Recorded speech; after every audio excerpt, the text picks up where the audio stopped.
All right, you are now tuned in to the Rotated Views podcast. I am your host, Jimmylee Velez. I'm here with Gabe and Goose.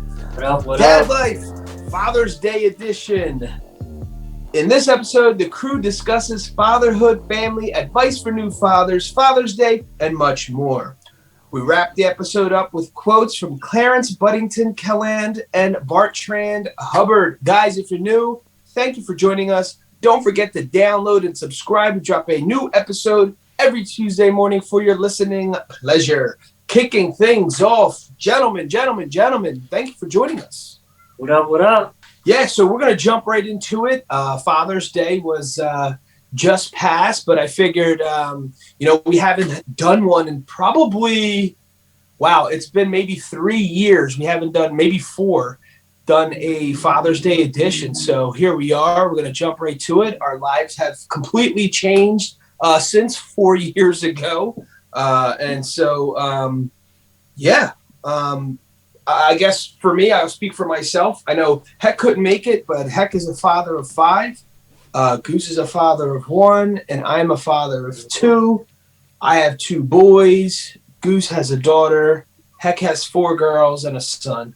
Here we are, right? So jumping right into it, the first question is, for the crew, how old were you when you had your child, Goose? I was 27. 26 when we found out I was having a child. I turned 27 in January, and March 5th she was born. 27 years old. That's awesome. Yeah, I was 28. 28. Same thing. I was 27 when I found out. Super pumped up. Because I was 27 when we got. So James was born in 2014. So, Do you remember when you found out? I do. I don't know. No, I don't know like the exact date or anything, but like I just remember the experience. Yeah. Yeah. I just remember coming home from work, and Ava's mom at the time, we were together, and we lived together, and she's like, I have something to tell you, and she was kind of scared and nervous, so it took like a little bit, and there was like a lot of emotion going through, and as soon as she said this, she's like, I'm pregnant from now, like from like those home tests. She wanted to get it confirmed with a legit doctor. Obviously, yes. Went 2 days later, and then when everything was like all said and done, it was like, yeah, you guys are gonna be parents. I was like super excited. I was like super pumped.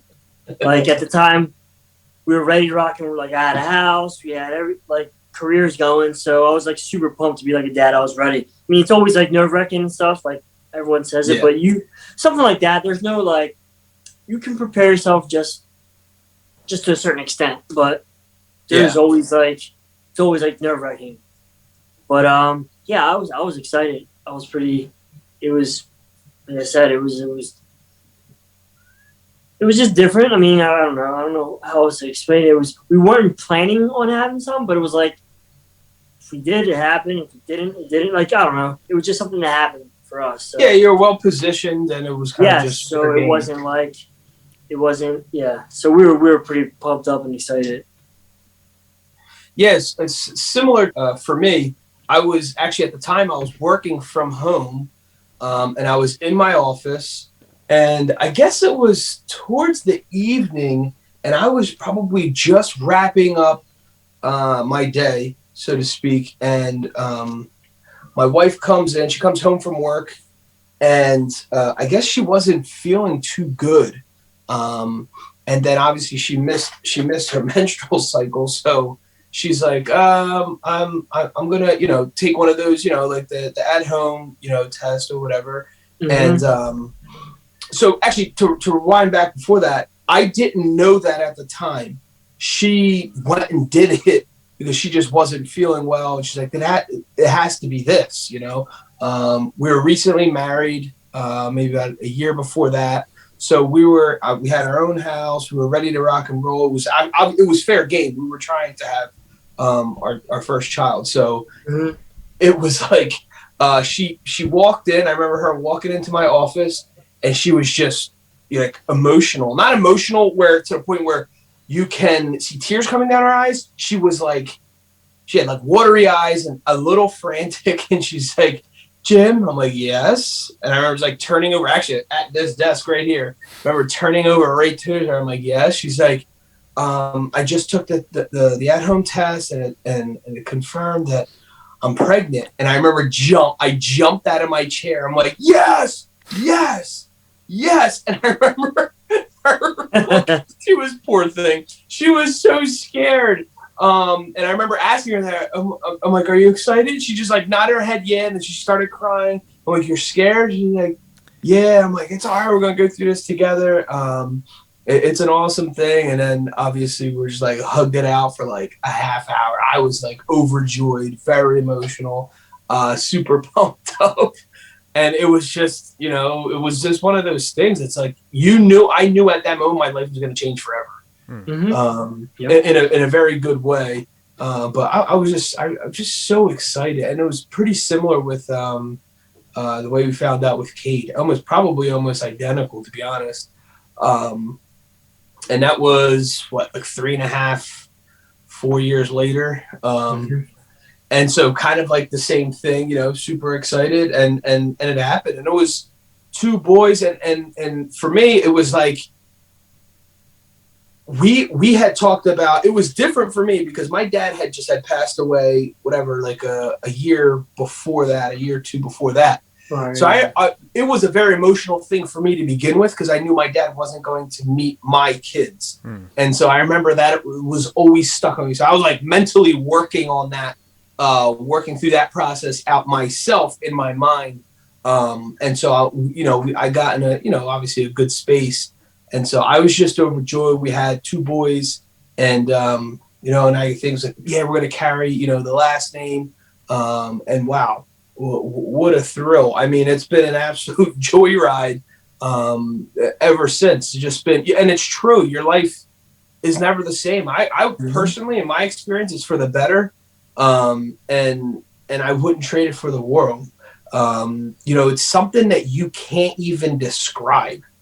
Yeah. I heard someone the other day said, I fell in love with I fell in love with my wife, and it was like both of us were on this same frequency, and we're 2 separate creations, and together when we had a child, we made a creation of our own.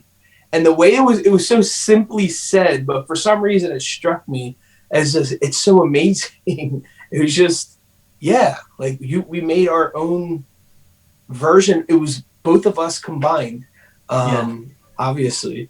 So yeah, I mean, so we'll jump right into the next kind of transition phase. You have your child now. What were some of or maybe before then, were there any changes, lifestyle changes, or things that you guys adjusted to prepare? Do you remember? So for me, it was like, so I had a little Infiniti, like a small car, a little 4-door, like sedan. And I'm like, dude, there's no car seat. It's really going to fit in the back seat.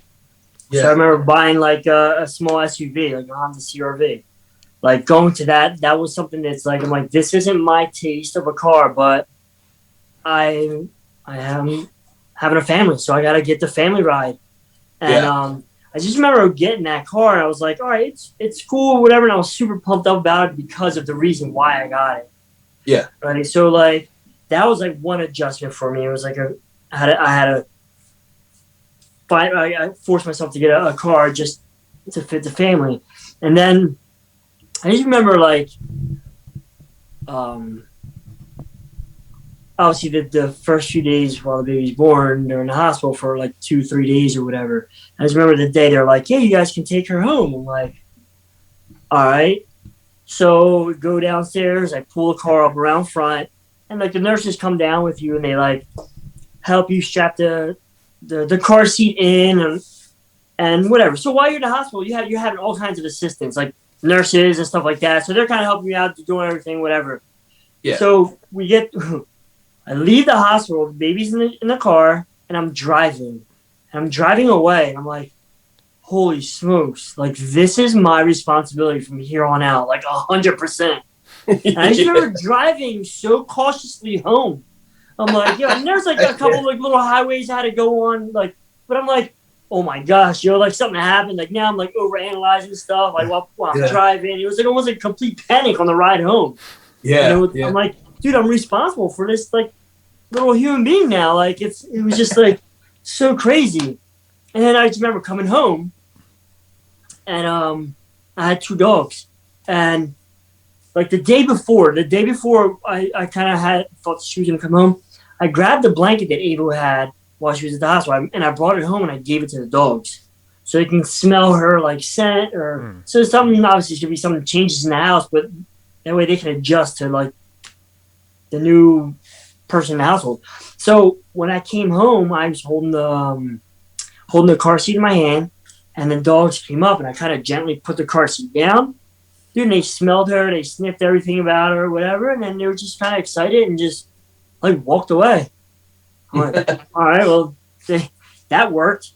And and so just like that, like those adjustments, like changing, like I said, I was always into like sports cars and stuff. I had to get the family vehicle, and now all of a sudden it's not just about me anymore, or you know what I mean. Now it's like I have to like worry about this child. So, and then obviously in the house you had those adjustments with like doing the baby room, painting the colors that you want. Like it's still a newborn, but you still have to make everything in the whole house baby proof, child proof, or whatever.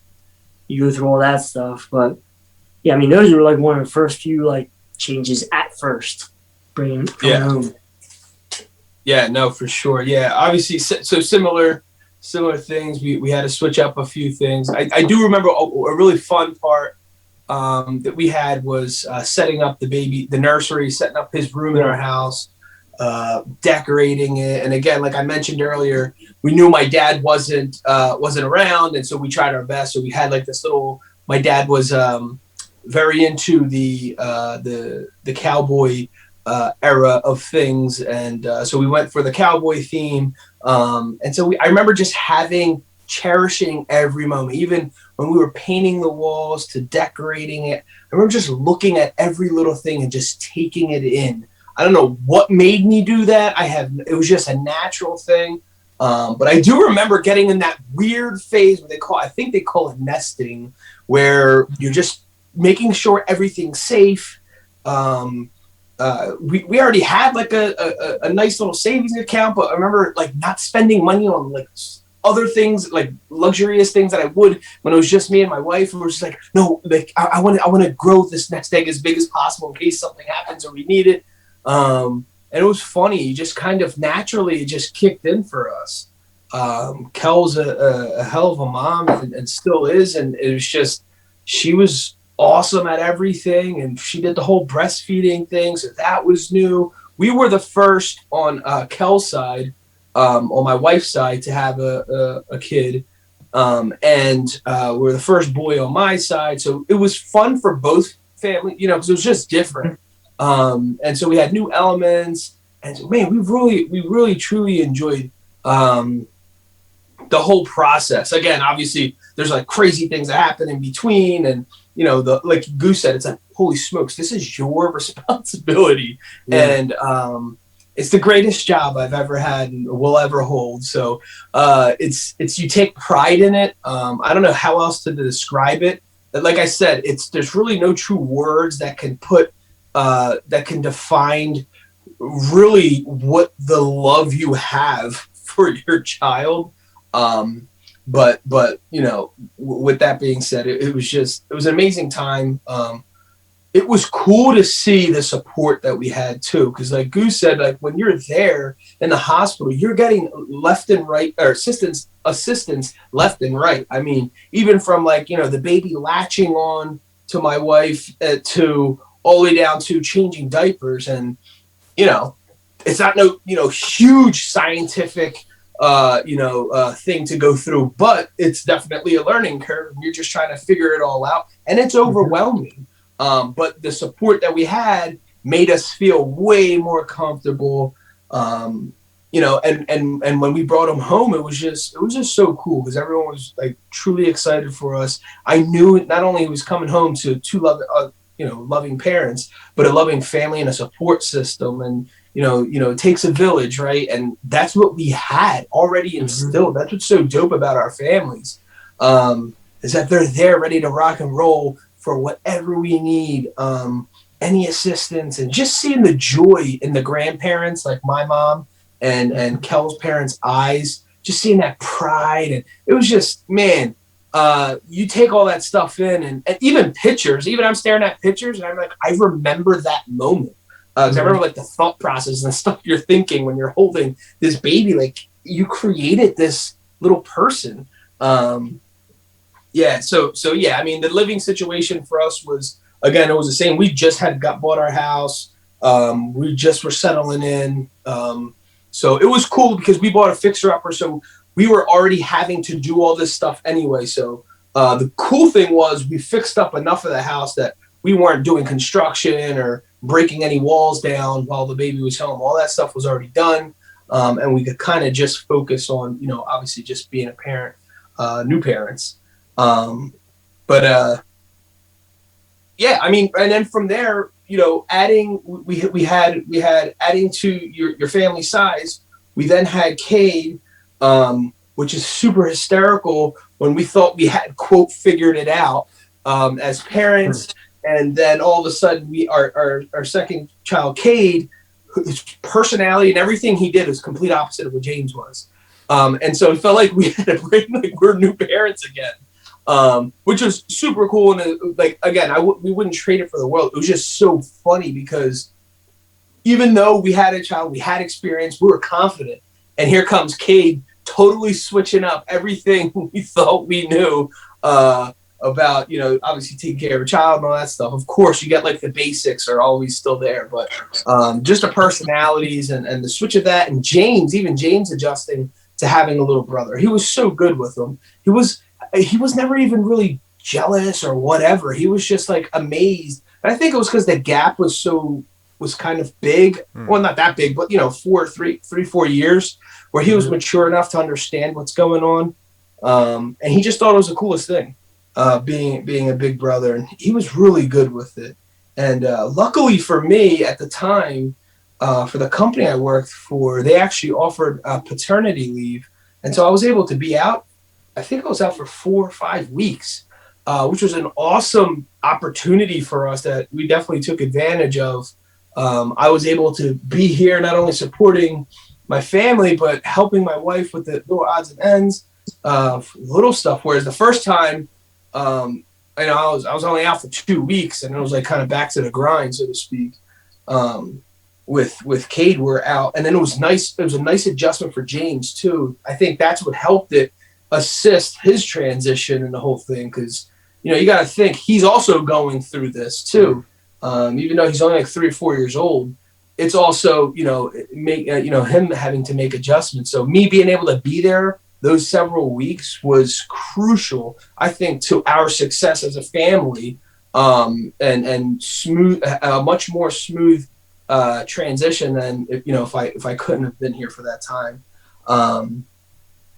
But yeah, so let's just fast forward a little bit and talk about maybe some of the stuff with being a father and fatherhood, and talk a little bit about Goose, if you will, the role model position now you're in, right? And that was one thing that kind of I always thought myself, be a leader and lead the way and pave the way and all these other things, but being a leader of your home is something that's totally different. I mean, there's aspects that are the same, but literally all eyes are on you at all times, and they're watching everything you do. So do you remember any experiences or thought process with that?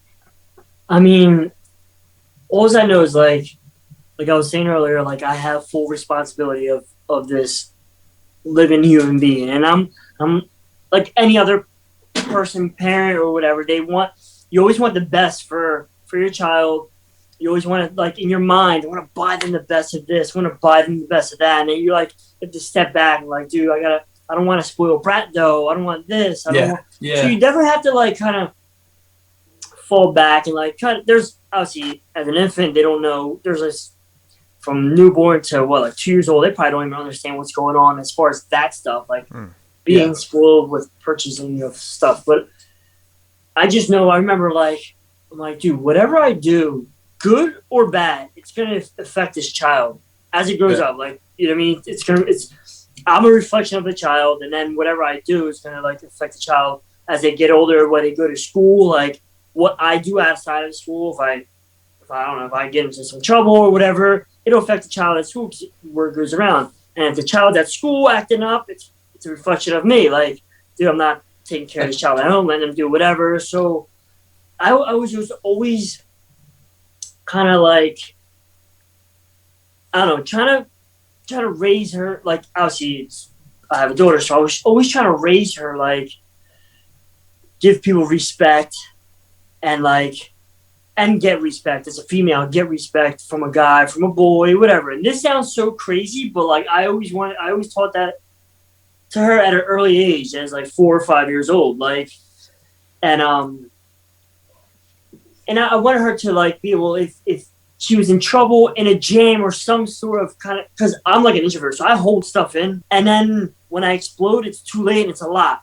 I always wanted her to kind of like, if there's something going on, express yourself. Don't hold it in. Don't let it pile up. So like, even like I said, even like a little child, like you could see him, like they get kind of frustrated or they're playing, like, what's wrong? What's wrong? Nothing. What's wrong? No, tell me what's wrong. Well, so and so took my toy. Like, I didn't want her to be like me. Like, I would hold it in and not let, like, just be passive on everything. So I kind of would just like, I don't know. It's like I said, it just sounds crazy, but as like a little kid, I kind of talked to her like a grown person. I didn't like goo goo gaga her, like, what did you do today? Well, obviously when she was like 3 or 4, she went to like daycare.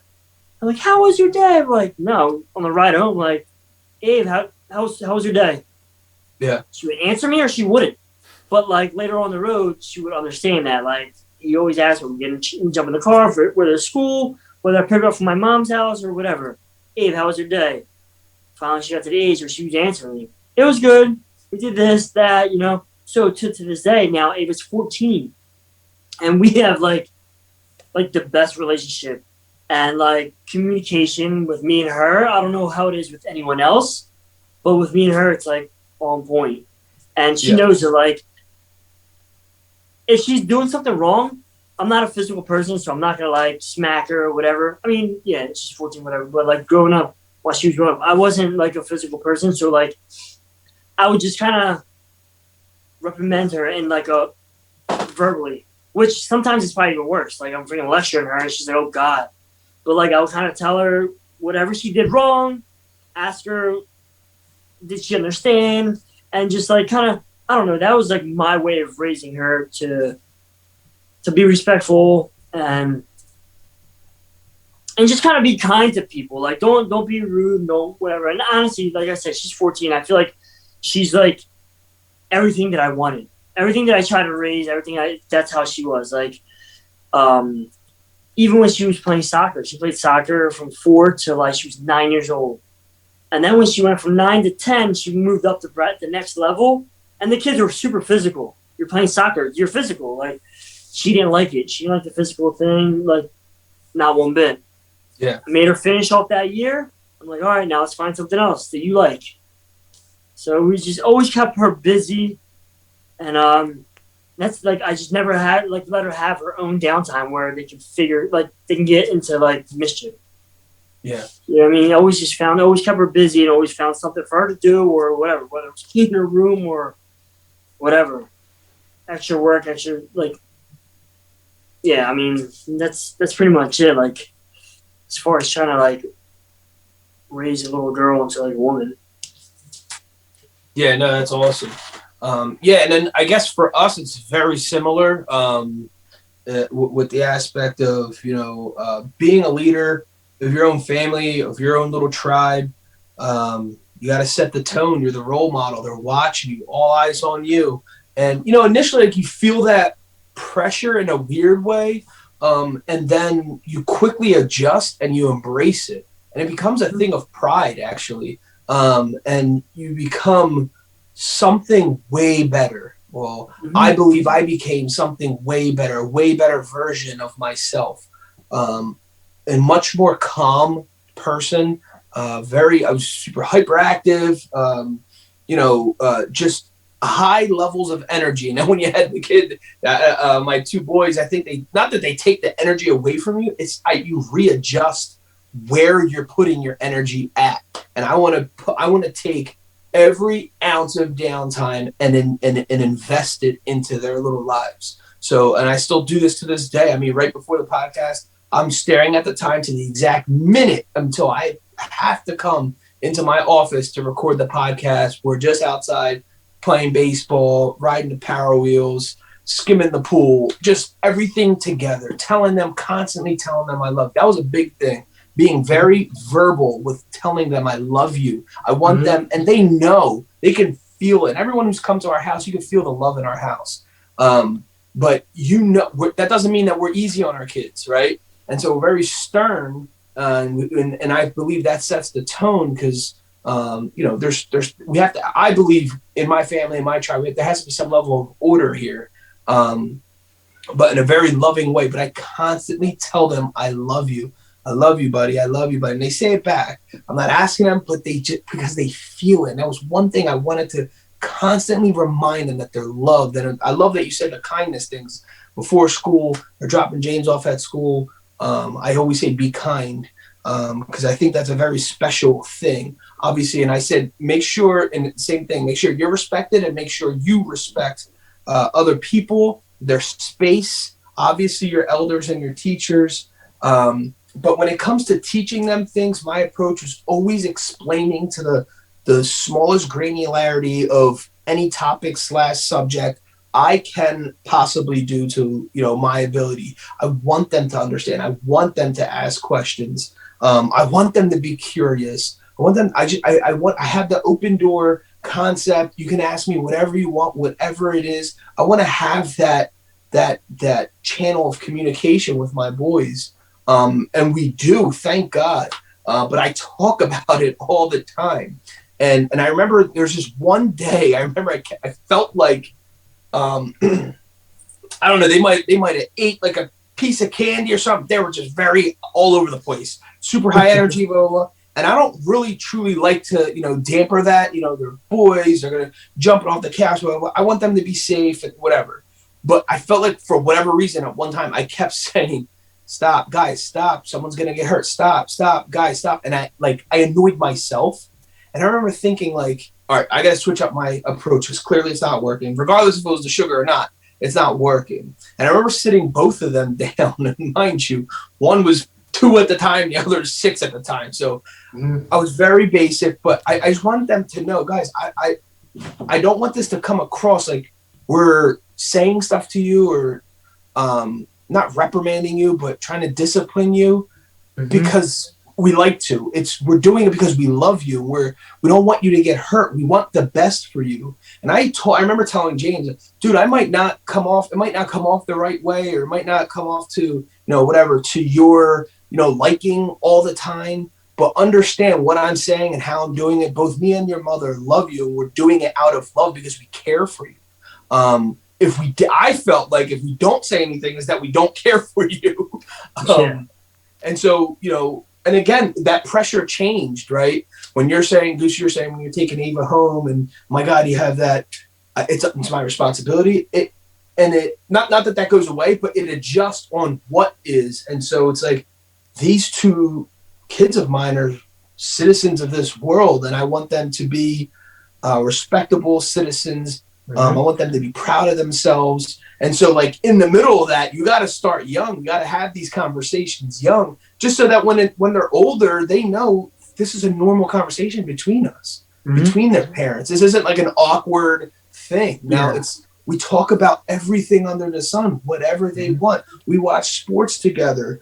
We do coloring or whatever shows, little shows that they, little cartoon stuff that they want to watch, whatever things that interest them. We encourage that. We go out and do activities that surround that. Yeah, we're going to have our likings like, oh, yeah, we like the Phillies over here and the Eagles over here. But you guys know as much as anyone else, James likes literally every team. He likes individual athletes. And so, we've gotten, flack for, James wearing a jersey. That's not anything Philadelphia. But he stands his ground. I told him, look, this is a great learning lesson. Be sure that you can have the ability to hold your ground. Say why you like it. They don't have to like it, but it was a great – he taught me so many things. They taught me, I felt like, more than I'm teaching them about just life in general. And what a cool way to approach a child teaching you so much.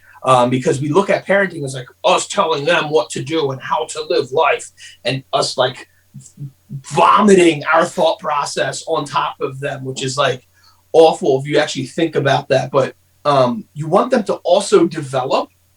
And so throwing out those ideas and throwing out the little lessons, you also, in my opinion, needs to be interactive in a way, because to get that feedback, I think both of us or all of us can grow together, because I obviously don't have all the answers. So it's nice to see that he feels comfortable enough to explain certain things. Like I said, I feel like I've learned more, as a person being a parent than him probably as a child.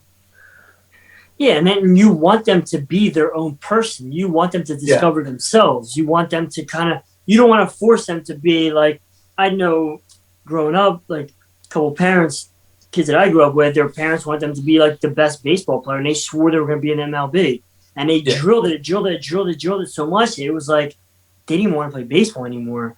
And like, it's you want them to figure out what they like, and once they find that out, you help them master. You push them. You got. There's like Ava rides horses. She's an equestrian. I've never ridden a horse in my life, but that's what she likes. I figure out, and I have to do my homework and try to help her find like the best place where they have lessons at and whatever, and just support her in everything. That's just what it is, and that's her thing. That's her niche, and just help her master that. Like it's like most, I don't know. You just want to help them be them as a person, because every child is different. Like I only have one, so it's easier for me to put a lot of attention on one. But you have two. Heck has five. Heck has to spread it out. And like one likes to dance, the other one likes to do. You know what I mean? Like is an artist. The other one, so he has to spread himself out and like kind of figure it out. But like you want them to be their individual selves. You don't want to force them to be something you want them to be. Absolutely, couldn't agree more. And it's interesting. One of the things you said that by the numbers, another thing that, getting into the conversation with James is now showing him like your little brother is looking up to you. So the stuff that you're doing, he's going to mimic exactly, to the point now Kate is literally repeating things that James is saying.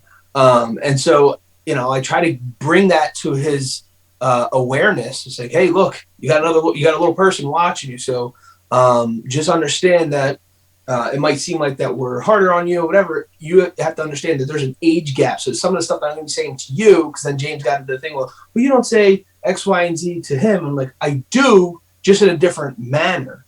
Yeah. There's no favoritism here.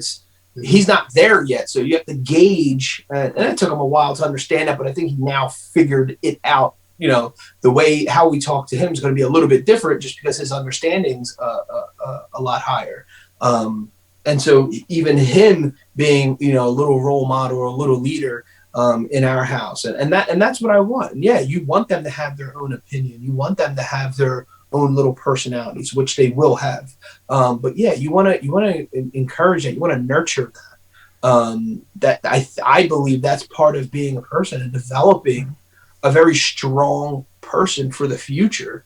That they can stand on their own 2 feet and believe in themselves. I think that's developing belief in a person's confidence in the person's psyche.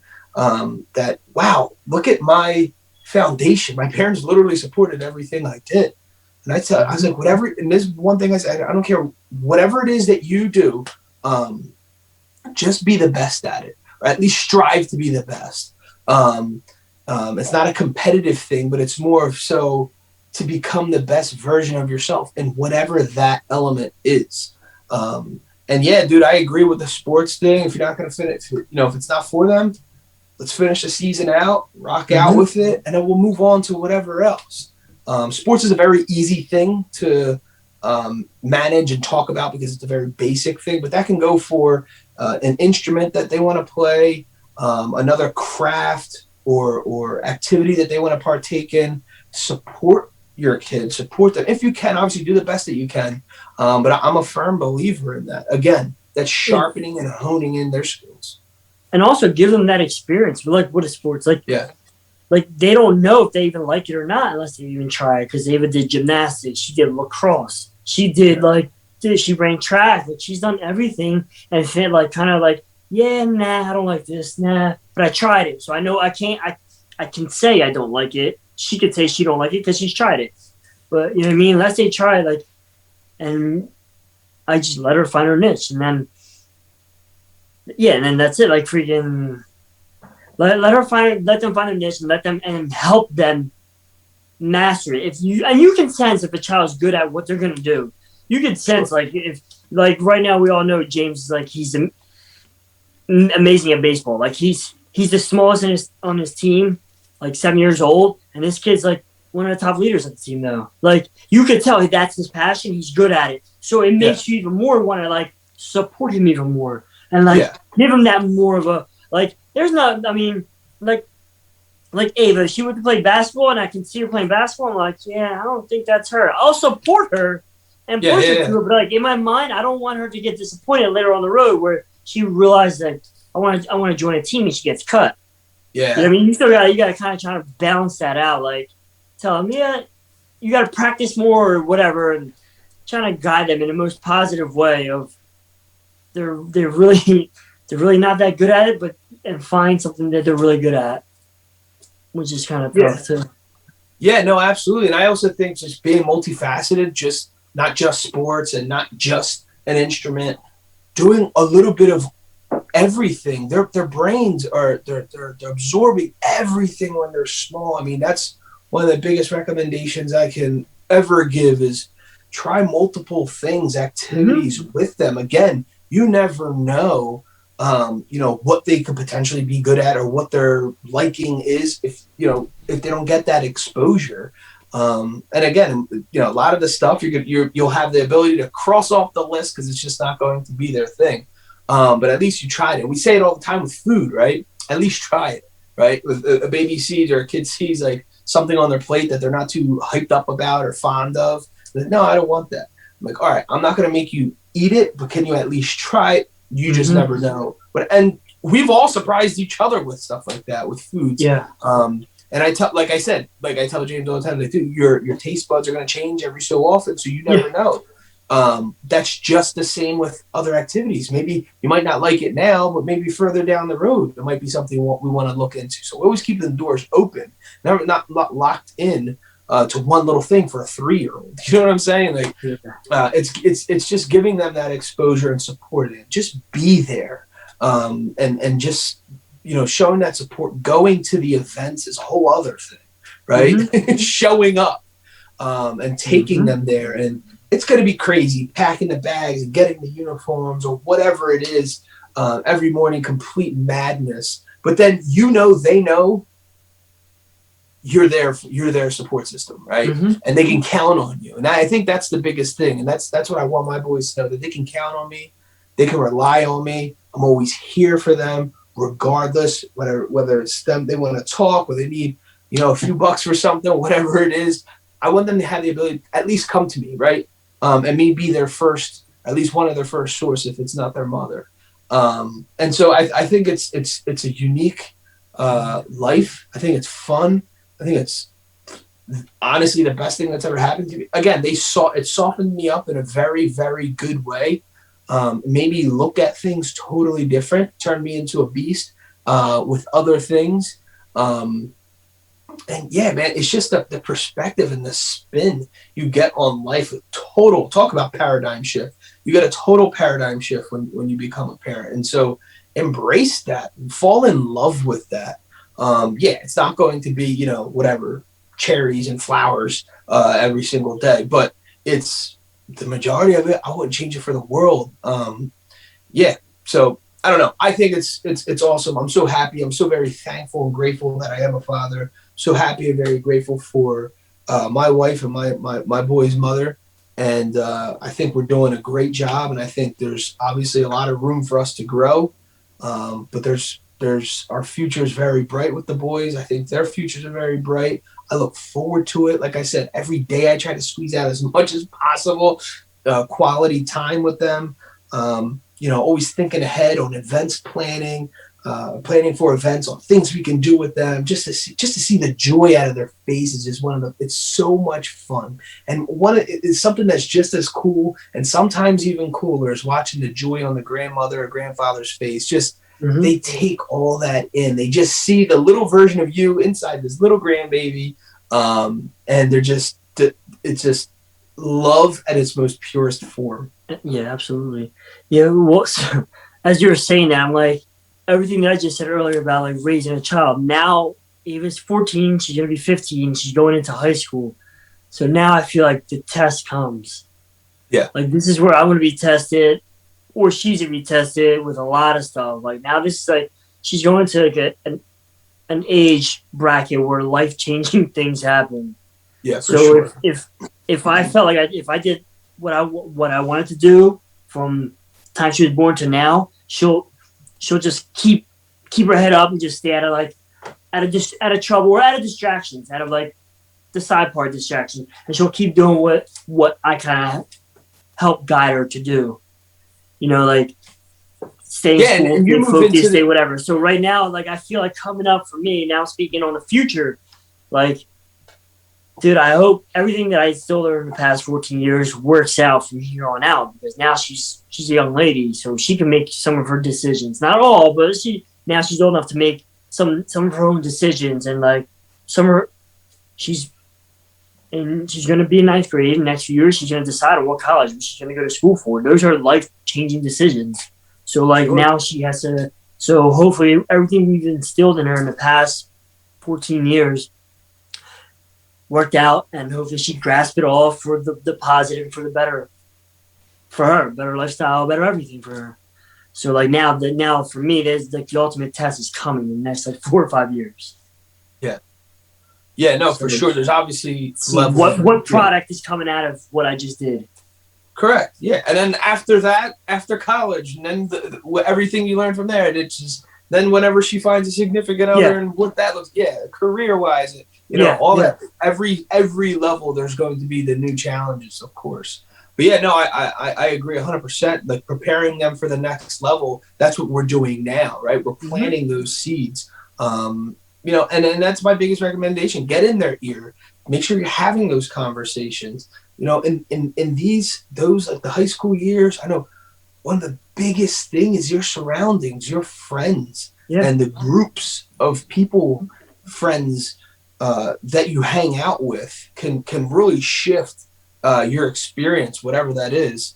And so it's very important to surround yourselves with, like-minded people that's going to push you to the next level. And I know me growing up, man, I couldn't have asked for a better group of kids. What a bunch of good kids when I look at it now.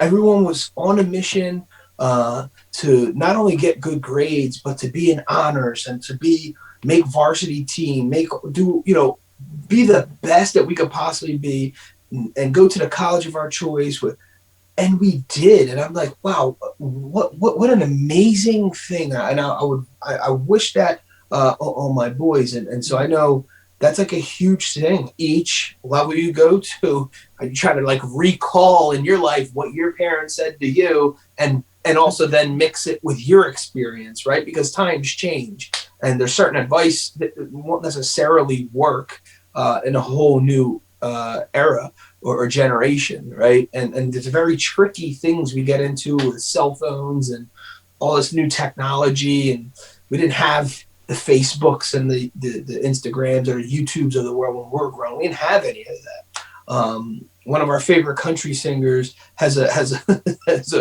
famous song that just made me think of that. He's one of the lines of the chorus is, I bet it was easy to break up in the 90s because it's so way more simple, right? And so things have got a little bit complicated compared to what we were used to, but these kids are growing up with this stuff, and they're kind of in their minds like, yeah, this is normal everyday life. So just keeping everything on the positive end with that. And Goose, like you said, just every level is going to be a challenge, and just making those proper adjustments. Yeah, look, hey, listen, advice, new father out there, you're not going to make or say all the right things all the time. So swipe that out. But if you're doing your best and your intentions are right, and your intentions are good, you're going to be okay. Like I said, just find that support system, get that support system around your kid, around your family.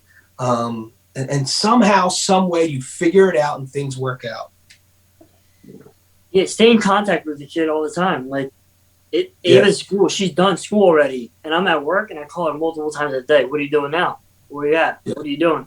Just stay in check. Like, I don't want her to know. Like, I don't want her to think that she can get away with things. Whether she's doing anything right or wrong. I doubt she's doing anything wrong. But I'm just saying, like, I want her to know that. Yeah, don't try to be sneaky because I'm gonna find out or whatever. Or I'm on you. So I just try to be consistent with just staying on top of her.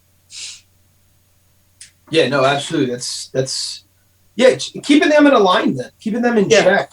Yeah. Again, we go back to, like, yes, you want them to live their lives. You don't want to be the quote helicopter parent. You don't want to be just overbearing and just like, suffocating them with your rules and suffocating them with your ideologies. Is just over the top, because that eventually pushes them away. Again, I think it's very important to have order and structure and explain things to them and protect them from the bad things in this world. But I think we definitely need to keep that little space, respect their space, respect their their little lives at the same time. It's very important for them to get that respect. A lot of times you see just overstepping of boundaries, and it gets kind of sticky with that stuff.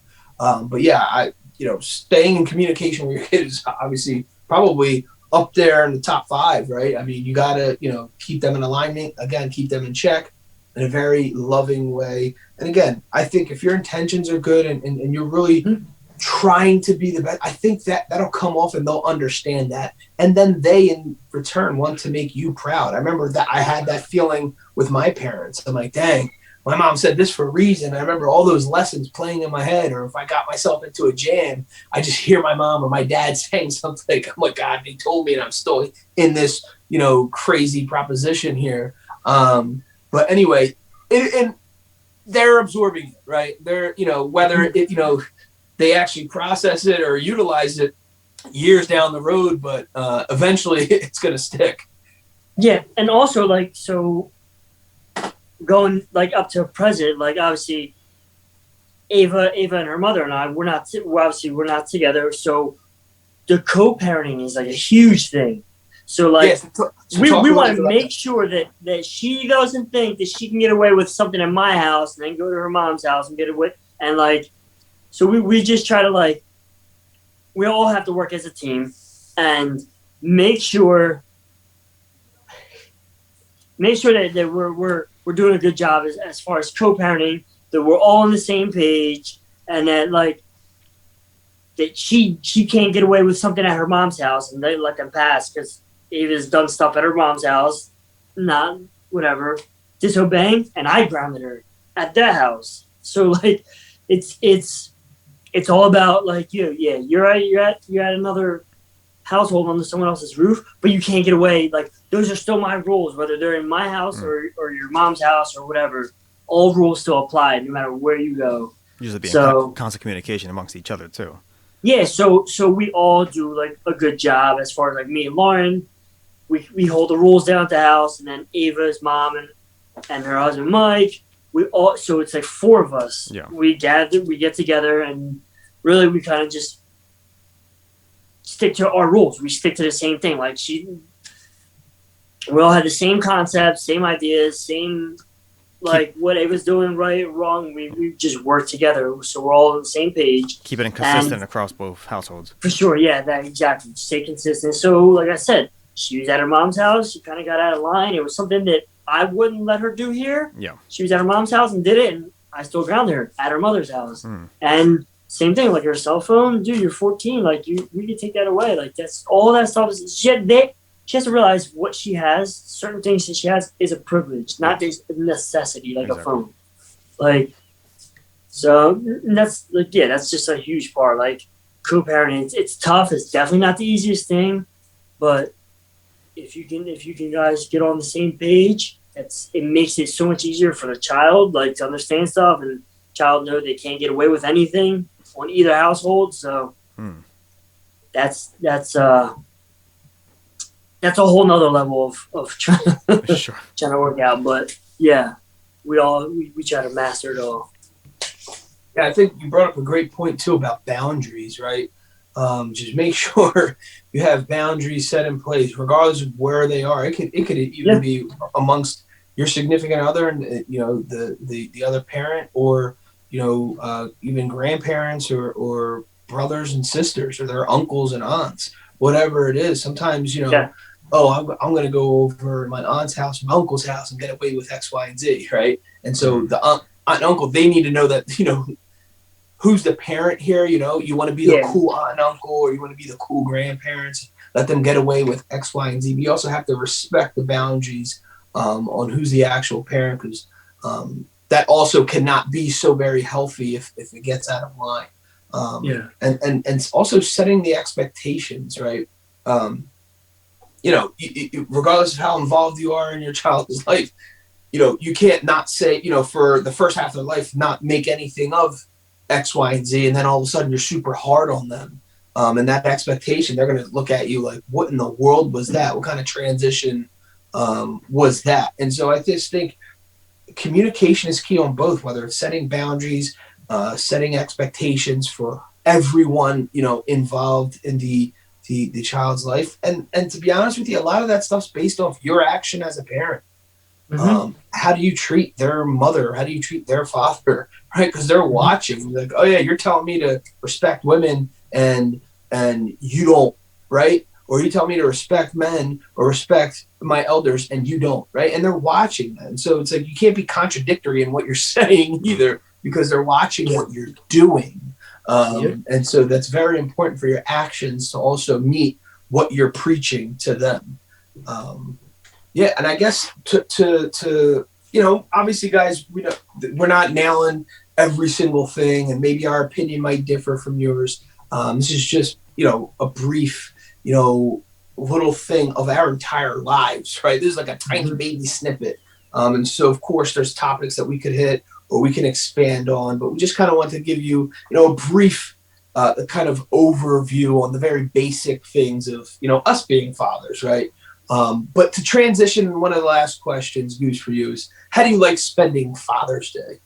So honestly, I really don't expect like a lot, like to be pampered or whatever. I just love just waking up, just kind of being like Ava's with us that day. So just kind of just being around Ava.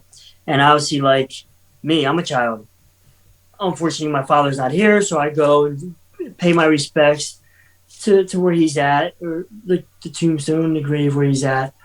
But like, I don't know, just kind of relax. And it's like, it's not all about like the gifts and the stuff like that. It's more like Ava's 14, but when she was like 5, she was just like draw, like write you like letters, Father's Day letters, like that, the creativity of the craft stuff they would make, like that's like, and then they write what they think, how they feel, like best dad in the world, like that's their fault. That's how they really, and they're looking at you like they're telling you the truth, because that's like, and that's the only thing they know. So like just like stuff like that. But now that Ava's getting older, it's like more like spend that quality time where, and like, and then hang out with like my brothers. They're all fathers, and we just kind of just chill out and like just we have like family dinners, smoke cigars. That's what we like to do, and just kind of like get together and like, especially us three, me, Jim, and Hank. We sit back and like the kids are all running. It depends on where we're at. Like my mom's house, so she has a nice sized yard. All the kids are running around the backyard. We're like, dude, this is what all them out there running around. That's who made us fathers. Like it's like it's awesome to sit back and like you look at each child, each individual one. They're all different in their own unique ways, and it's like, dude, it's so mind blowing. It's crazy.